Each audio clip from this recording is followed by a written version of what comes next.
Hello everyone, I am Meenu और आप मेरे साथ सुन रहे हैं क्यों हम फिर मिल गए का एपिसोड नंबर 51। आयुष आज बहुत ज़्यादा खुश था। उसे इस बात की खुशी थी कि अब बहुत जल्द आरोही उसकी हो सकती थी। इसी खुशी में आयुष घर पहुंचता है। वो घर पहुंचने में पहले से थोड़ा लेट था। घर में सब अब तक सो चुके थे। आयुष घर में आता है और उसके बाद सीधे अपने कमरे की ओर बढ़ जाता है।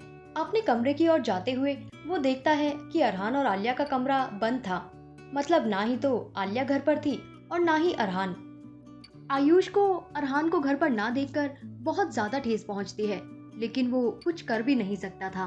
वो जानता था कि अरहान तभी आगे आएगा जब उसका गुस्सा शांत हो जाएगा या फिर जब कुछ बहुत बड़ा होगा। थोड़ी देर के लिए आयुष वहीं रुक जाता है, लेकिन फिर सारे ख्यालों को बाहर निकालकर वो सीधे अपने रूम में चला जाता है। परी की मस्तियां फिर दोबारा शुरू हो चुकी थी। जैसे ही आयुष कमरे के अंदर घुसता है, उसका मूड परी को देखकर तुरंत फिर दोबारा खुशनुमा हो जाता है। परी बेड पर चौकड़ी मार के बैठी हुई थी और उसके मुंह पर थोड़ी थोड़ी सब्जी भी लगी हुई थी, लेकिन ये पता नहीं क्यों उसे और क्यूट बना रहा था। मम्मी, आपने बोला था कि पूरा पनीर खत्म करना है, तो देखो मैंने मटर पनीर की सब्जी में से सारा पनीर खा लिया है। अब आपने मुझे मटर खाने को नहीं बोला था, इसलिए मैंने मटर नहीं खाई है और मैं खाऊंगी भी नहीं।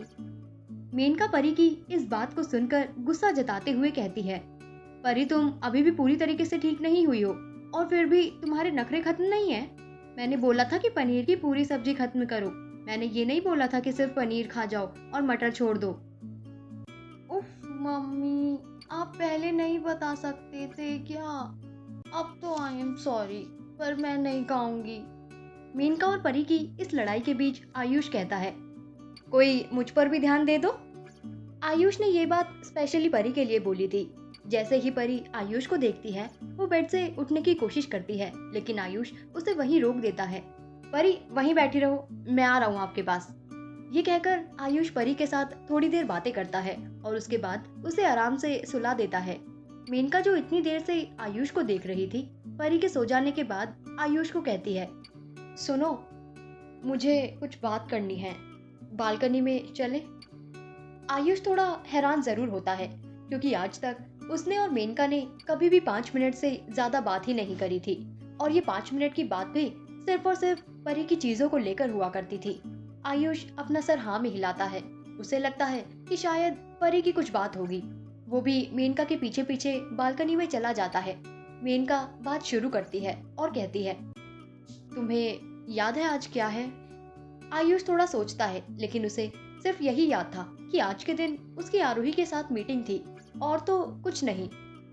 आयुष से कोई जवाब ना पाकर मेनका कहती है, एनिवर्सरी, डेथ एनिवर्सरी अखिल की। आयुष को अचानक से याद आता है कि आज वही काला दिन था।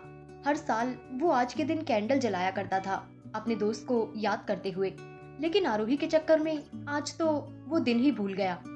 आयुष को समझ नहीं आ रहा था कि वो क्या बोले, पर उसके चेहरे के एक्सप्रेशन बिल्कुल बदल चुके थे। मेनका उसे देखकर कहती है, मैंने बहुत सोचा आयुष, और अब मुझे लगता है कि अखिल जहां भी होगा खुश होगा और मुझे भी खुश ही देखना चाहता होगा। इस वजह से मैंने एक फैसला लिया है, लेकिन ये फैसला मैं अकेले नहीं ले सकती।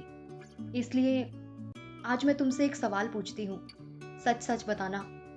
आयुष, क्या तुम्हारी जिंदगी में कोई है, तुम्हारी आधी या पूरी मोहब्बत? आयुष के चेहरे के एक्सप्रेशन तुरंत बदल जाते हैं।